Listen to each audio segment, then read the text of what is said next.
میرے سامنے اس ٹیبل پر دو قسم کے ڈاکومنٹ ہیں. ایک ڈاکومنٹ یہ میرے دائیں ہاتھ پر، یہ آپ دیکھ سکتے ہیں کہ ایک بھاری بھرکم ڈاکومنٹ ہے، مگر میں آپ کی مشکل آسان کر دوں کہ اسی بھاری بھرکم ڈاکومنٹ کے نیچے پاکستان کی معیشت دفن ہے. اسی بھاری بھرکم ڈاکومنٹ کے اندر صرف الفاظ کا گورکھ دھندا ہے اور اعداد و شمار کی ہیرا پھیری ہے. جناب چیئرمین، اور جنہوں نے یہ ڈاکومنٹ پیش کیا انہوں نے ایک اور بھی ڈاکومنٹ پیش کیا تھا جس کو کہتے ہیں اکنامک سروے آف پاکستان.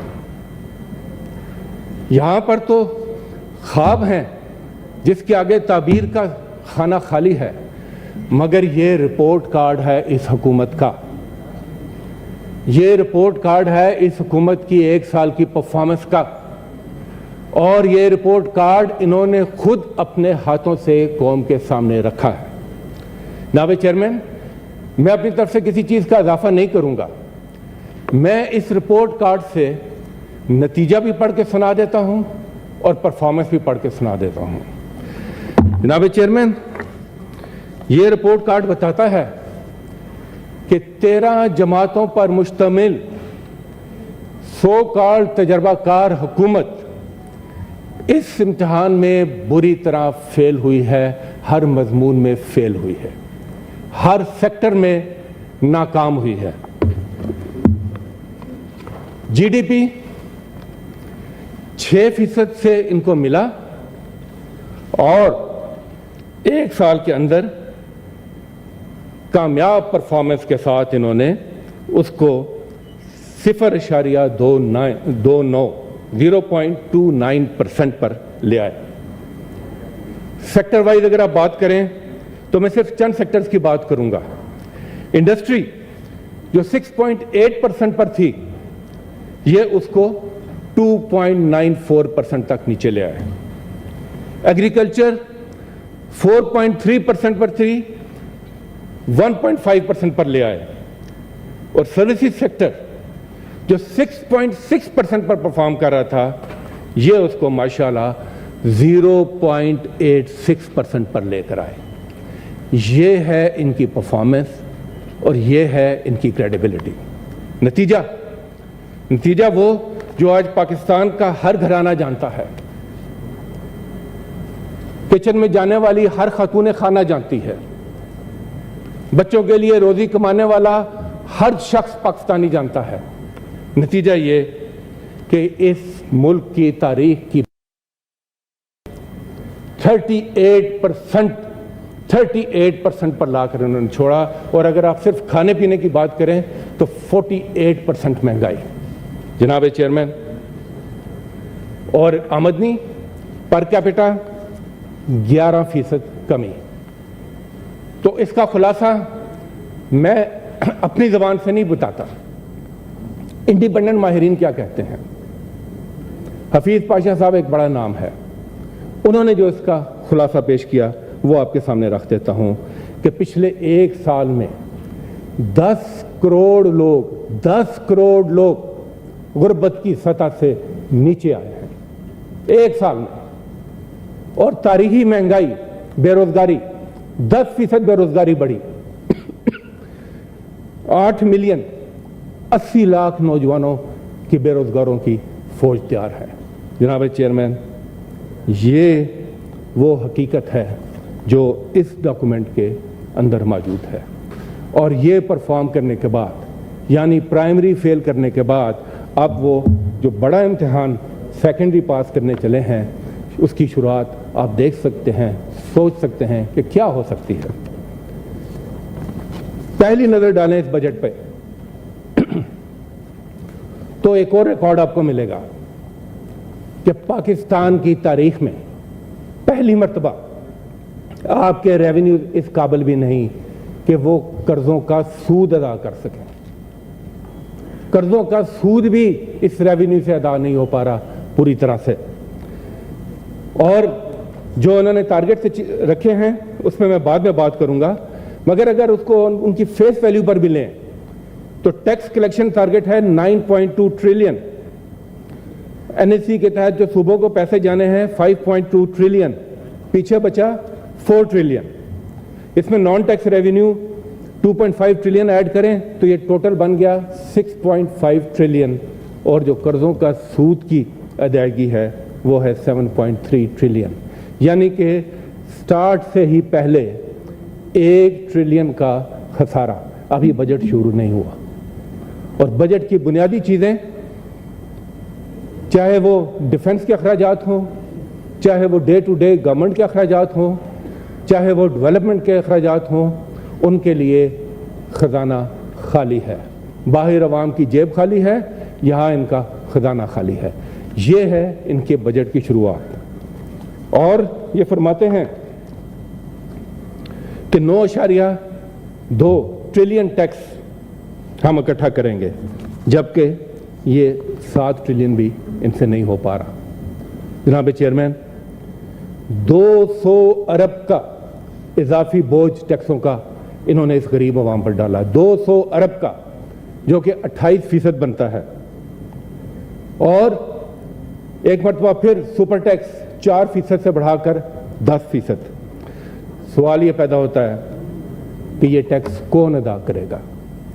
तो जवाब ये है कि वही करेंगे जो पहले भी टैक्स अदा कर रहे हैं, यानी मरे को और मारेंगे। और जो लोग इस टैक्स से बाहर हैं उनको ये हाथ लगाने को तैयार नहीं है। मैं सिर्फ इंडस्ट्री की बात कर दूं, जिससे आपने एक्सपोर्ट भी लेनी है, जिससे आपने एम्प्लॉयमेंट भी जनरेट करनी है। उनके तमाम टैक्सेस सुपर टैक्स के साथ आप मिलाएं तो 44% बनते हैं, और अगर वो अपना डिविडेंड निकालें 15%, तो ये 59% बनता है। अब आप बताएं कि क्या इसके साथ ये रेवेन्यू किस तरीके से ये इकट्ठा कर सकते हैं? जनाब चेयरमैन, चले आप कोई नीयत तो दिखा देते, आप कोई सम तो ठीक कर लेते। 3 जो बड़े सेक्टर हैं वो अभी भी टैक्स नेट से बाहर हैं। रियल एस्टेट का सेक्टर, रिटेल का सेक्टर और एग्रीकल्चर का सेक्टर। और रिटेल में जो बेचारे पीओसी पर शिफ्ट हुए उन पर मजीद बोझ कर 15%। एग्रीकल्चर, नाम गरीब का इस्तेमाल होता है, फायदा बड़े काश्तकार और लैंड लॉर्ड उठाते हैं, जिनके पास 1% जो लोग हैं जो कि 22% ज़मीन के मालिक हैं। जनाब चेयरमैन, एग्रीकल्चर की अगर बात कर रहे हैं तो कहते हैं कि हमने उसमें रिलीफ दिया। मसला यह है कि गरीब काश्तकार को क्या रिलीफ मिल रहा है?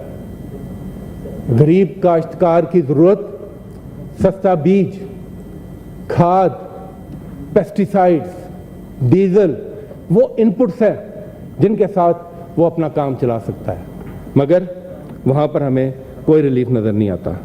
जनाब चेयरमैन, अगर एग्रीकल्चर को आपने आगे बढ़ाना है, जिस रफ्तार से आबादी बढ़ रही है, हमें ऑलरेडी फूड सिक्योरिटी के मसाइल दरपेश हैं, मगर कोई तहकीक पर, कोई रिसर्च पे काम नहीं हो रहा कि किस तरह बीज की क्वालिटी को बेहतर बनाया जाए, किस तरह फी एकड़ पैदावार को बढ़ाया जाए, किस तरह ज़्यादा रकबे को ज़ेरे काश्त लाया जाए। और हालत आज यह है कि हम दालें इथोपिया तक से इंपोर्ट कर रहे हैं, टेक्सटाइल यहाँ लगाते हैं, कॉटन बाहर से इंपोर्ट करते हैं, सोयाबीन तेल, सब चीज़ें हम इंपोर्ट करने पर मजबूर हैं। एक और बड़ा दावा हुआ आईटी के हवाले से, इसमें कोई शक नहीं कि ये नहायत इम्पोर्टेंट सेक्टर है, और ये कहा गया कि हम एक्सपोर्ट पर कोई टैक्स रिलीफ देंगे। जनाब चेयरमैन, आईटी इसलिए बहुत अहम है कि पाकिस्तान की जो यूथ है, अगर आपने उसको अपने पांव पर खड़ा करना है तो ये सेक्टर सबसे इम्पोर्टेंट है। दूसरी बात, आपने अगर एक्सपोर्ट को बढ़ाना है तो उसके लिए भी ये सेक्टर बहुत इम्पोर्टेंट है। हमारी जो रवायती एक्सपोर्ट है वो सारी एनर्जी डिपेंडेंट है, और एनर्जी का हाल ये है कि यार महंगी तरीन बिजली हम यहाँ पैदा करते हैं 11 सेंट की। ये वो सेक्टर है कि जो कि कम डिपेंडेंट है एनर्जी रिक्वायरमेंट पर। सर्विसेज सेक्टर में बहुत पोटेंशियल है एक्सपोर्ट के लिए, मगर चेयरमैन साहब उसके लिए क्या किया? उसके लिए बुनियादी शर्त है ह्यूमन रिसोर्स डेवलपमेंट की। आपने इन्वेस्ट करना है एजुकेशन में, तालीम में, आला तालीम में, आपने इन्वेस्ट करना है वोकेशनल ट्रेनिंग के अंदर, आपने नौजवानों को मौके बढ़ाने हैं, तब जाकर वो किसी स्टेज पर इस काबिल होंगे कि वो एक एक्सपोर्ट इंडस्ट्री के एक फाल रुकन बन सकें। वहाँ पर तो काम हो नहीं रहा, और ये सिर्फ के चंद फीसद हमने एक्सपोर्ट पर टैक्स रिलीफ दिया। जनाब चेयरमैन, एक्सपोर्ट के अलावा आप और डॉलर्स कहाँ से लेंगे? रेमिटेंसेस हैं, रेमिटेंसेस का हाल आप देख लें कि कितनी तेज़ी से वो नीचे आई हैं। और क्यों नहीं रेमिटेंसेस आ रही? इसलिए कि बैरून मुल्क पाकिस्तानियों का कोई एतमाद नहीं है इस हुकूमत पर। आप तो उनको वोट देने का हक का भी इख्तियार नहीं देने जा रहे। वो बेचारा यहाँ कोई प्लाट खरीदता है तो यहाँ पर उस पर कब्जा हो जाता है। और तो और जो डॉलर एक्सचेंज रेट है, जितना बड़ा फ़र्क है इस वक्त मार्केट रेट में और इंटरबैंक डॉलर रेट में, तो उसके होते हुए आप किस तरह एक्सपेक्ट कर सकते हैं कि यहाँ पर रेमिटेंसेस बढ़ेंगी? तो जनाब चेयरमैन, लंबी दास्तान है नाकामियों की और लंबी दास्तान है मिसमैनेजमेंट ऑफ इकॉनमी की।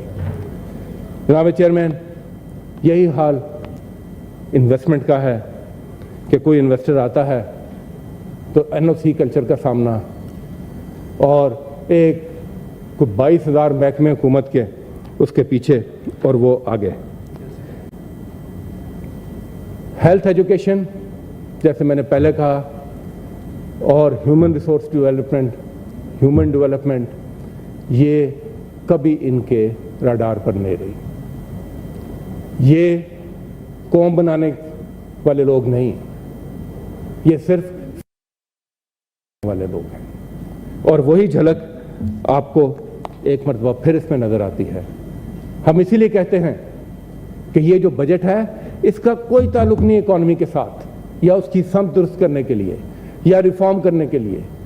ये एक, जिसको कहते हैं, ये एक डंग टपाऊ बजट है। 42 दिन की हुकूमत का बजट जो 1 साल का इन्होंने दे दिया है। ये सिर्फ एक रवायत पूरी कर रहे हैं। और मेरे अल्फाज आज लिख लें कि इस साल के अंदर कितने अभी बजट आएंगे और एक से एक बढ़कर वो शाकार होगा। जनाब चेयरमैन, पीएसडीपी उठा के देख लें, 950 अरब इन्होंने मुख्तस किए, और आप वो स्कीमें देखें कि 300 के करीब सिर्फ सियासी प्रेशर्स के ऊपर 300 के करीब स्कीमें आखिरी वक्त उस पीएसडी में डाली गई। उनमें से तकरीबन 135 स्कीमें ऐसी हैं कि जिनके अभी तक शायद फाइनल अप्रूवल भी नहीं हुए, और 50% रकम पीएसडीपी की इन नई स्कीमों के लिए मुख्तस की गई है। नतीजा कि जो पुरानी स्कीमें हैं उन पे काम डिले होगा, उनकी कॉस्ट भी बढ़ेगी, और आवाम को अगर कि कोई थोड़ा बहुत किसी स्कीम का कोई फ़ायदा होना है तो वो भी नहीं पहुंचेगा। मगर जनाब चेयरमैन, इसके साथ साथ ना सिर्फ ये पीएसडीपी के, आप देखें कि 80 अरब रुपया प्राइम मिनिस्टर साहब ने अपने लिए रख लिया, अपनी डिस्क्रिशन के लिए। ये अवाम के पैसे हैं, इनको किसी असूल, किसी ज़ाब्ते के तहत, उसके तहत इसकी डिस्बर्समेंट होनी चाहिए। और पार्लियामेंटेरियंस को एसडीजीज के नाम पर 90 अरब रुपया मुख्तस किया गया पार्लियामेंटेरियंस को। मेरी एक तो रिक्वेस्ट होगी कि इसमें पार्लियामेंटेरियन वर्ड के बजाय एमएनए वर्ड इस्तेमाल किया जाए, क्योंकि पार्लियामेंटेरियंस तो सेनेटर्स भी हैं, और मेरा नहीं ख्याल कि किसी सेनेटर को कोई भी डेवलपमेंट का बजट मिलता है। ये सिर्फ एमएनएस को और सिर्फ इलेक्शन ओरिएंटेड। तो ये हकायक चीख चीख कर बताते हैं कि इस बजट का मकसद क्या है, इसका मुद्दा क्या है। अपनी पिछली नाकामियों पर पर्दा डालना और صرف اس کے آگے یہ جو بجٹ ہے یہ پی ایس ڈی پی کے یہ پیسے کدھر سے آئیں گے؟ وہ خانہ خالی ہے. جس طرح باقی سارے بجٹ کا خانہ خالی ہے یہ خانہ بھی خالی ہے. اور آگے قرض لکھا ہوا ہے. پورا بجٹ کا ایک قرض قرض قرض قرض قرض بورڈ منی اور دوسری طرف ایک لمبی فہرست وشفل تھنکنگ کی. جناب چیئرمین سرکاری ملازمین کی تنخواہوں میں بھی اضافہ ہوا. اچھی بات ہے. جو غریب چھوٹا سرکاری ملازم ہے اس کے حالات بہت برے ہیں مگر ہوتا یہ ہے کہ ان کو سامنے رکھا جاتا ہے اور بھرپور طریقے سے افسر شاہی کو نوازا جاتا ہے. یہ بھی میں سمجھتا ہوں ایک دو عملی ہے. جناب چیئرمین اب میں آتا ہوں بجٹ کے دوسرے حصے کی طرف. یہ تو آپ نے اپنی پرائرٹیز بتا دیں, یہ تو آپ نے اپنی خواہشات بتا دیں. اب یہ سب کا ایک ہی سوال ہے کہ یہ پیسے کدھر سے آئیں گے؟ ڈالرز کہاں سے آئیں گے؟ فورن ڈائریکٹ انویسٹمنٹ ہے کوئی نہیں, ریمیٹنسز ہے کوئی نہیں, ایکسپورٹ ہے کوئی نہیں, قرضہ دینے کو آپ کو تیار ہے کوئی نہیں, اور آئی ایم ایف کے ساتھ آپ کا ایک لو ہیٹ ریلیشن شپ ابھی تک چل رہا ہے. پورا سال گزر گیا, پورا سال گزر گیا, ہر دوسرے دن تازیانے برسائے جاتے تھے قیمتوں کے پاکستان کے عوام پر. کبھی پیٹرول کی قیمت میں اضافہ, کبھی ڈیزل کی قیمت میں اضافہ, کبھی پیٹرول کے علاوہ بجلی کی قیمت میں اضافہ, 30 روپے 40 روپے بار بار, اور کہا جاتا تھا کہ ہم آئی ایم ایف کی کنڈیشنز پوری کر رہے ہیں. اور دوسری طرف یہ بھی کہا جاتا تھا کہ آئی ایم ایف کون ہوتا ہے, آئی ایم ایف کون ہوتا ہے, نپٹ لیں گے آئی ایم ایف سے. تو نتیجہ یہ کہ نہ ہم ادھر کے نہ ہم ادھر کے. وہ بھی ظلم, وہ بھی بوجھ عوام نے برداشت کیا اور آئی ایم ایف پروگرام بھی کمپلیٹ نہیں ہوا. اب یہ ہے پرفارمنس. چیئرمین صاحب یہ بھی کہا گیا کہ ڈیفالٹ نہیں ہونے دیا, ڈیفالٹ نہیں ہونے دیا. کوئی بھی محب وطن پاکستانی نہیں چاہتا مگر حقائق سے بھی چشم پوشی نہیں کی جا سکتی. قرضوں کی ری پروفائلنگ کے لیے کیا آپ نے کہا کہ نہیں کہا؟ اور جیسے میں نے پہلے کہا کہ یہ فنڈنگ ساری کہاں سے آئے گی؟ آپ تو چلے جائیں گے 45 دن کے بعد مگر یہ ڈیفالٹ کا ڈھول اگلی حکومت کو بجانا پڑے گا. آپ کہیں گے کہ ہم نے ڈیفالٹ نہیں ہونے دیا مگر وہ پہلے سے آپ ان کے لیے پورا بندوبست کر کے جا رہے ہیں. جناب چیئرمین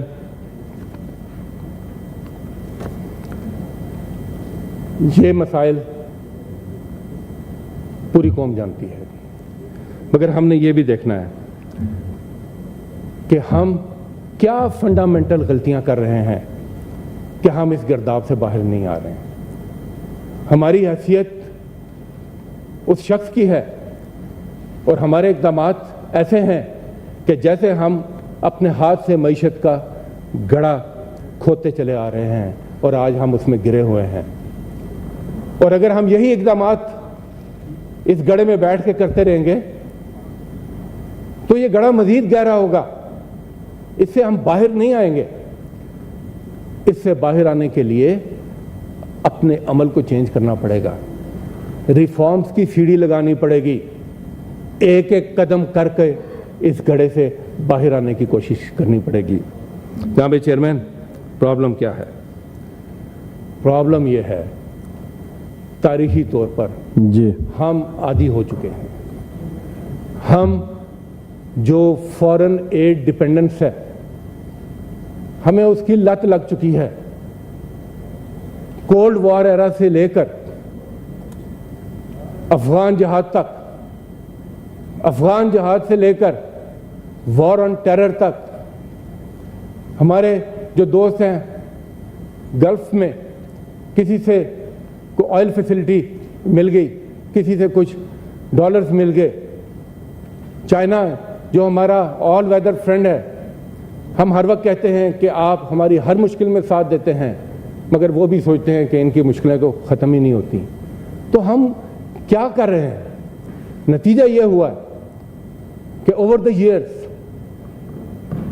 ये जो डॉलर्स का इनफ्लो था उसका नुकसान ये हुआ कि हमने अपने हाउस को ऑर्डर में नहीं किया, हमने गवर्नेंस पर तवज्जो नहीं दी, हमने रिफॉर्म्स नहीं किए, हमने वही माले मुफ्त दिले बेरहम वही हाल रहा। और हमें आज भी बावर कराया जाता है कि बेगर्स आर नॉट चूजर्स। हमें आज भी ये कहा जाता है कि हम वेंटिलेटर पर हैं। तो जनाब चेयरमैन, कब तक वेंटिलेटर पर रहेंगे? वेंटिलेटर से निकलने के लिए पहला कदम आपको अपने कंफर्ट जोन से बाहर आना होगा। आपको ये जो शाहाना अखराजात हैं उसमें कमी करनी पड़ेगी, आपको अपनी तरजीहात की सिमत दुरुस्त करनी पड़ेगी। तो पहला कदम यह होगा कि वेंटिलेटर से उठकर आप बरामदे तक आएंगे और बरामदे से निकलकर फिर आप मैदान में आएंगे और आज़ाद फजा में सांस लेना सीखेंगे। जनाब चेयरमैन, ये तभी मुमकिन है कि जब एक रिफॉर्म एजेंडा पर काम किया जाए। तो इलाज भी सबको मालूम है, बीमारी का भी सबको पता है। तो सवाल ये पैदा होता है कि हम ऐसा क्यों करने में नाकाम रहें, हम अपनी समत को क्यों दुरुस्त करने में नाकाम रहे। ये एक और तल्ख हकीकत है। वो तल्ख हकीकत यह है कि तारीखी तौर पर इस मुल्क के ऊपर एक हुक्मरान अशराफिया काबिज है, 1% एलीट है जो कि हमेशा हुकूमत में रहता है। वो ना सिर्फ हुकूमत में होता है, वो बिजनेस हाउसेज में भी होता है, वो ब्यूरोक्रेसी में भी होता है, वो तमाम ताकतवर सेक्टर्स में होता है। और इनका एक अपना नेटवर्क है, इनके एक अपने मफाद हैं और इन मफादात के अंदर अवाम कहीं पर किसी इक्वेशन में नज़र नहीं आते। और जब एलीट कैप्चर होता है चेयरमैन साहब, तो वही होता है जो इस मुल्क के साथ होता है कि तमाम पॉलिसीज ब्यूरोक्रेसी आपके पास, रिसोर्सेज आपके पास, पॉलिटिकल ताकत आपके पास, कानून साजी करने का इख्तियार आपके पास, मगर आप क्या करते हैं कि इसकी समत ये रखते हैं कि आपका ये जो दायमी कब्जा है इक़्तिदार पर, ये कायम रहे और जो वेल्थ है, नेशनल वेल्थ, वो चैनलाइज होकर इसी 1% एलीट के पास रहे। नतीजा महरूमी, सिर्फ और सिर्फ महरूमी वो अवाम के हिस्से में आती है। चेयरमैन साहब, एक UNDP की रिपोर्ट है कि 15%, सिर्फ 15%, जी डॉक्टर साहब, सिर्फ 15%, जब अवाम की बात होती है सिर्फ 15% अवाम तक पहुंचता है। उनके हिस्से में वही टूटे हुए पब्लिक स्कूल, वही टूटे हुए पब्लिक अस्पताल। ये जो विशेष सर्कल है चेयरमैन साहब, इससे निकले बगैर बात नहीं बनेगी। आजकल एक और बड़ा बज़वर्ड है, मीसाक मईशत। आप मफाहमत का मीसाक कर लें, आप मईशत का मीसाक कर लें, वो सारे मीसाक इसी 1% एलीट के अंदर ही रहेंगे चेयरमैन साहब, और उस किसी का कोई फ़ायदा अवाम तक नीचे नहीं पहुंचेगा। हाँ, एक रास्ता है, वो रास्ता, वो डॉक्यूमेंट है जिस पर हम बजा तौर पर फ़ख्र कर सकते हैं। वो आईने पाकिस्तान का डॉक्यूमेंट है, वो दस्तूर का डॉक्यूमेंट है, जो एक मुतफ़िक का डॉक्यूमेंट है और पूरी कौम को भी उस पर एतमाद है।